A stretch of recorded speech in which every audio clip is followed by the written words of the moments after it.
Welcome friends, आज हम अपने विज्ञान के 18वीं वीडियो में मिल रहे हैं और आज हम मादा जनन तंत्र के बारे में बात करने वाले हैं। मादा जनन तंत्र को भी दो भागों में बांटा गया है, प्राथमिक और द्वितीयक। प्राथमिक लैंगिक अंग, इसमें अंडाशय पाए जाते हैं। अंडाशय में एस्ट्रोजन व प्रोजेस्टेरोन हार्मोन का निर्माण होता है। पुरुषों में टेस्टोस्टेरोन हार्मोन का निर्माण होता था। मादा में कौन सा होता है? एस्ट्रोजन व प्रोजेस्टेरोन। पुरुषों में जो टेस्टोस्टेरोन होता है वो पुरुषों में पुरुषों वाले गुण लाता है और एस्ट्रोजन हार्मोन जो होता है उसमें यानी मादाओं में यानी नारीत्व के गुणों को विकसित करता है। अंडाशय जो अंडाणु जो होते हैं ये परिपक्व होकर अंडवाहिनी, ये जो अंडवाहिनी होती है इससे होता हुआ गर्भाशय तक पहुंचता है। यहाँ का जो ये पार्ट, बीच वाला पार्ट आपको नजर आ रहा है, ये क्या कहलाता है?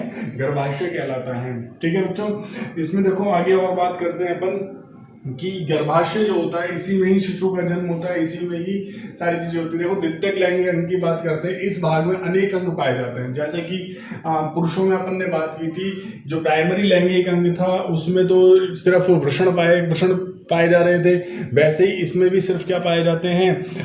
अंडाणु पाए जाते हैं, अंडाशय पाए जाते हैं। और इसके भी द्वितीयक लैंगिक अंग में ही सारे अंग पाए जाते हैं। जैसे कि पहला अंडवाहिनी आता है, इसमें गर्भाशय आता है, योनि आता है, आदि कई मार्ग इसमें आते हैं। जैसे कि पहली बात करते हैं अपन अंडवाहिनी की। अंडवाहिनी क्या होता है? एक नलिकाकार अंग होता है। क्या होता है? एक नलिकाकार अंग होता है। अंडवाहिनी, वाहिनी का मतलब एक पाइप होता है, एक नलिकाकार संरचना होती है। ये गर्भाशय के दोनों ओर स्थित होती है। देखो ये जो बीच वाला पोर्शन है ये गर्भाशय कहलाता है और इसकी जो ये दोनों ओर है, ये दोनों ही तरफ की जो हिस्से हैं ये क्या कहलाते हैं? अंडवाहिनी कहलाते हैं। ठीक है, दोनों ओर स्थित होते हैं। अंडाणु को गर्भाशय में लेके जाते हैं। ये जो अंडाणु यहाँ पर पाए जाते हैं दोनों तरफ ही, और ये जो अंडाणु होते हैं ये कहाँ आ जाते हैं? इसी के द्वारा ही गर्भाशय में पहुंच जाते हैं। देखो अगली बात करते हैं गर्भाशय। गर्भाशय खोखला मांसल अंग है। गर्भाशय क्या है? एक खोखला मांसल अंग है। यह ग्रीवा द्वारा योनि में खुलता है। ग्रीवा द्वारा, ये देखो नीचे वाला जो पोर्शन होता है ये ग्रीवा कहलाता है और ये योनि में खुलता है नीचे। ठीक है, आगे देखो इसी में क्या लिखा हुआ है कि भ्रूण का रोपण यही होता है और प्लेसेंटा का निर्माण भी यही होता है। भ्रूण का रोपण भी कहाँ होता है? यही होता है। यानी शिशु का जो जन्म होता है, निर्माण होता है, वो इसी भाग में होता है और इसी के द्वारा ही बाहर प्रसव प्रक्रिया भी होती है। प्लेसेंटा क्या होता है बच्चों? आप जानते होंगे कि हमारे पेट में एक नाभि है। जो ये नाभि है ये क्या था, हमको ये क्या काम आती है? इसका कोई यूज है क्या आज के जीवन में? इसका जब हम माँ के पेट में थे तो इसी के द्वारा हम भोजन ग्रहण करते थे और ये जो हमारी नाभि है ये प्लेसेंटा के रूप में एक पतले से पाइप के रूप में क्या बोलते हैं, माता जो थी उनके मतलब पाचन तंत्र से जुड़ा होता है। और जो माता भोजन खाती है, जब वो भोजन पच जाता है तो वो बचा हुआ भोजन का कुछ हिस्सा, कुछ पोषण हमें प्लेसेंटा के माध्यम से ही प्राप्त होता है। ठीक है, प्लेसेंटा के माध्यम से ही प्राप्त होता है। प्लेसेंटा अगर नहीं हो तो गर्भाशय में शिशु का जो विकास है, गर्भाशय में जो भ्रूण का विकास है वो ठीक ढंग से नहीं हो पाएगा।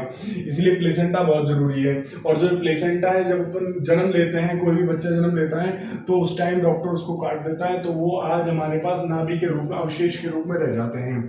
ठीक है, इसके बाद पार्ट आता है योनि मार्ग का। योनि 8 से 10 सेंटीमीटर लंबी एक नाल होती है। इसमें मैथुन अंग होते हैं, यानी इसी हिस्से से जो पुरुषों के शुक्राणु होते हैं, नर का जो शुक्राणु होता है वो मादा के अंडाणु तक प्रवेश करता है। देखो यहाँ पर एक अंडाणु का चित्र भी बनाया हुआ है। जो ये अंडाशय, यहाँ से ये अंडाणु परिपक्व होकर इस मार्ग में आ रहे हैं। ठीक है, आगे देखते हैं। यहाँ रजोधर्म का स्त्राव भी होता है। आप सब जानते होंगे कि 12 वर्ष से लेकर करीबन 45 या 50 वर्ष की आयु तक रजोधर्म की क्रिया होती है। इस क्रिया में क्या होता है? इस क्रिया में जो मादा होती है, मादा के जो अनिषेचित अंडे होते हैं, मादा के जो अनिषेचित अंडे होते हैं वो योनि मार्ग से बाहर निकल जाते हैं। योनि मार्ग से क्या हो जाते हैं? बाहर निकल जाते हैं, जिसे अपन क्या कहते हैं? रजोधर्म कहते हैं। जब निषेचित अंडे होते हैं तो वो इस प्रकार से बाहर नहीं निकलते हैं और जो अनिषेचित अंडे होते हैं वो योनि मार्ग से बाहर निकल जाते हैं। प्रसव क्रिया भी यहीं से होती है।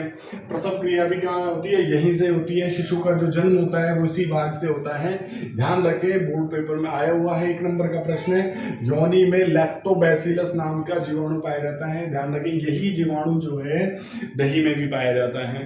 दही भी कौन से जीवाणु से जमता है, या दही में भी कौन से कीड़े होते हैं, लैक्टोबैसिलस होता है। इस मतलब हमारे जो क्या बोलते हैं, जो नरजन्नांग व स्त्रीजन्नांग होते हैं उनकी हमें सफाई करनी चाहिए। हमें किशोर अवस्था में डेली साफ सुथरा रहना चाहिए, नहाना धोना चाहिए ढंग से, नहीं तो यानी हमारे शरीर में जीवाणु उत्पन्न हो जाते हैं जो कि हमारे लिए हानिकारक भी होते हैं कई बार, जिसमें लैक्टिक अम्ल भी बनता है। जिसमें कौन सा अम्ल बन जाता है, लैक्टिक अम्ल भी बन जाता है। ठीक है, अच्छा इसके बाद जब ये लैक्टिक अम्ल बन जाएगा तो यानी ये जो मार्ग है वो अम्लीय हो जाएगा, और इस मार्ग को कैसा बनाना पड़ेगा, क्षारीय बनाना पड़ेगा। तो इस मतलब कुल मिला के जो किशोर व्यक्ति होते हैं, किशोर बच्चे होते हैं, अपने शरीर की सफाई करनी चाहिए हमको, ताकि हमें कोई भी रोग उत्पन्न हमारे शरीर में नहीं हो सके। ठीक है फ्रेंड, देखो ये चित्र आपको जरूर बनाना है। पेपर में कई बार बोर्ड एग्जाम आया हुआ है, अर्धवार्षिक में कई बार आया हुआ है।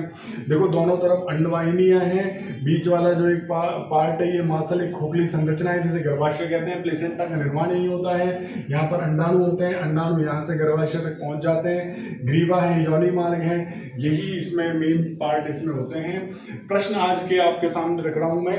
पहला प्रश्न यह है कि मादा जनन अंग का चित्र बनाइए। मादा जनन तंत्र का आपको चित्र बनाना है, सिंपल सा चित्र है। ये जो नरजन्नांग का चित्र आपने बनाया था उससे ज्यादा इंपॉर्टेंट ये वाला चित्र होता है। प्लेसेंटा क्या है, प्लेसेंटा के बारे में मैंने भी आपको बताया था कि भ्रूण अवस्था में प्लेसेंटा क्या है। प्लेसेंटा भ्रूण अवस्था में जो माता से हमें पोषण प्राप्त होता है उसके लिए एक जो निर्मित संरचना है, एक विधि है, उसे हम क्या कहते हैं, प्लेसेंटा कहते हैं। ठीक है, इसी प्रकार हमसे आप जुड़े रहिए और अपना होमवर्क जरूर कीजिए। ठीक।